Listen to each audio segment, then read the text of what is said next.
ఢిల్లీలో సిబిఐ అధికారులను వైఎస్ఆర్సీపీ అధ్యక్షురాలు వైఎస్ షర్మిల కలిశారు. తెలంగాణలో ప్రాజెక్టుల పేరుతో జరిగిన అవినీతిపై ఫిర్యాదు చేశారు. కాళేశ్వరం ప్రాజెక్టు పేరుతో 1,00,000 కోట్ల అవినీతి జరిగిందని, మెగా కంపెనీతో కలిసి 1,00,000 కోట్ల అవినీతి చేశారని షర్మిల ఫిర్యాదు చేశారు. ఎందుకు అనుకోవాలి? ఒక్కొక్క యూనిట్ కి, ఒక్కొక్క గ్రామానికి ఒక్కొక్క ఎమ్మెల్యేని ఇన్ఛార్జ్ గా పెడితే ఎందుకు అనుకోవాలి? ఎన్ని డబ్బులు ఖర్చు కాళేశ్వరం ప్రాజెక్టు దేశంలోనే అతిపెద్ద కుంభకోణమని షర్మిల ఆరోపించారు.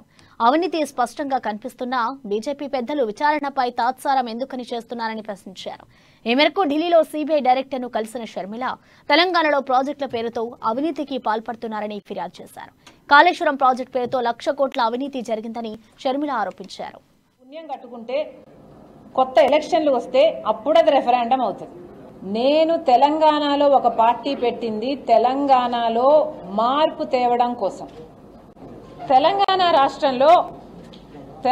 రాష్ట్రంలో మద్యం ఏరులై పారుతుంది. మద్యం అమ్మకాలలో కేసీఆర్ గారు ముఖ్యమంత్రి అయినప్పుడు 10,000 కోట్లుంటే